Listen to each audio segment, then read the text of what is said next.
Assalamualaikum warahmatullahi wabarakatuh. Perkenalkan, nama saya Cindy Yuliasari dari Manajemen Kelas Malam NIM 111222113.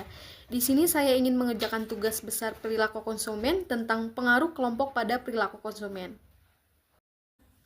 Di sini ada pengaruh kelompok pada perilaku konsumen.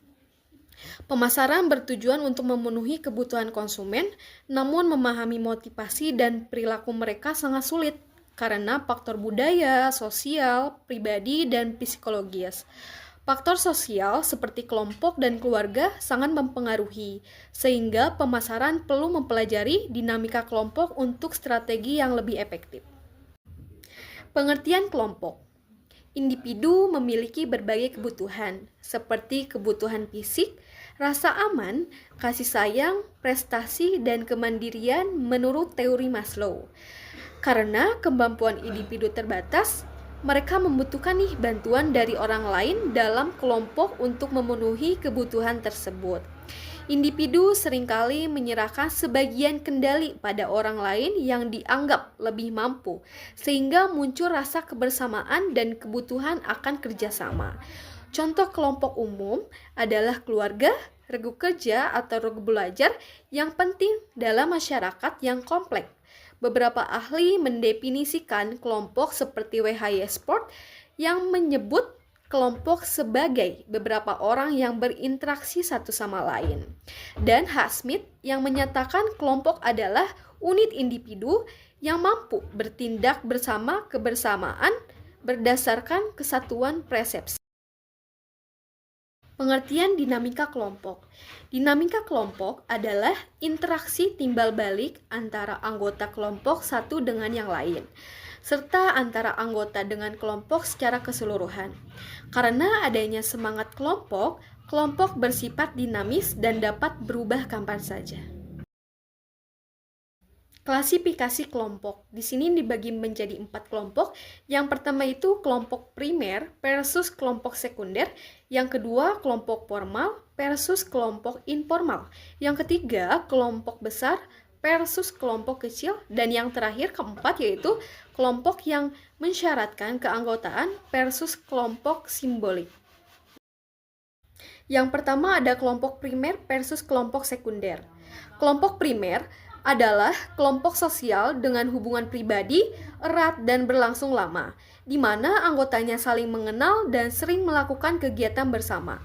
Sedangkan kelompok sekunder adalah kelompok sosial yang lebih besar, tidak pribadi, berdasarkan kesamaan minat atau kegiatan, dan hubungannya biasanya bersifat singkat.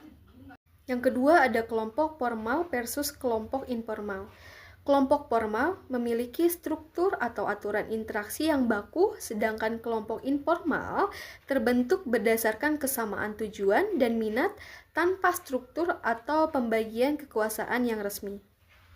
Yang ketiga ada kelompok besar versus kelompok kecil.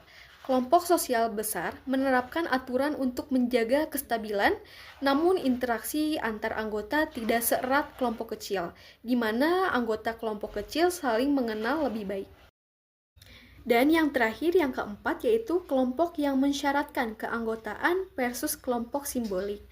Keanggotaan kelompok pertama mensyaratkan kriteria tertentu dan membuat anggota menyerap nilai serta sikap kelompok. Sedangkan kelompok simbolik tidak memerlukan keanggotaan resmi, namun seseorang bisa terpengaruh nilai sikapnya meski kelompok tersebut bersifat tidak nyata. Persoalan dalam dinamika kelompok. Menurut Ruth Benedict, persoalan dalam dinamika kelompok meliputi kohesi, yaitu tingkah laku dan nilai anggota, motif, yaitu minat dan tujuan bersama, struktur, yaitu hubungan dan pembagian tugas, pimpinan atau bentuk dan sistem kepemimpinan, serta perkembangan kelompok, yaitu perubahan loyalitas dan potensi perpecahan. Pendekatan dinamika kelompok. Pendekatan dinamika kelompok menurut para ahli, yaitu Bells dan Homans, menekankan interaksi dan sistem interdependensi dalam kelompok. Menurut Strogil, fokus pada kepemimpinan dalam organisasi formal. Menurut Freud dan Schelder, menyoroti peran motif dan emosional dalam kesatuan kelompok. Menurut Jennings dan Moreno, menggunakan metode sosiometri untuk menjelaskan pembentukan kelompok berdasarkan hubungan suka atau tidak suka, yaitu psikogroup, dan tekanan luar atau sosiogroup dengan penekanan pada kesesuaian keduanya untuk efisiensi kerja. Kelompok yang dekat dengan pemasaran. Kelompok dekat konsumen meliputi keluarga, teman, kelompok sosial formal, kelompok belanja, kelompok kegiatan konsumen, dan kelompok kerja, yang semuanya mempengaruhi perilaku dan pilihan produk konsumen.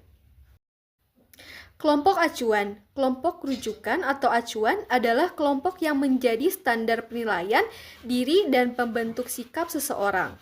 Bisa nyata atau simbolik dan berasal dari berbagai kelas sosial atau budaya. Jenisnya meliputi konseptual group atau keanggotaan aktif, disclaimant group atau menolak ide atau produk, aspiration group atau pengaruh positif tanpa keanggotaan, dan avoidance group, yaitu menghindari produk tertentu. Faktor yang mempengaruhi kekuatan pengaruh kelompok acuan. Pengaruh kelompok acuan pada perilaku konsumen dipengaruhi oleh pengalaman, kredibilitas kelompok, dan sifat produk.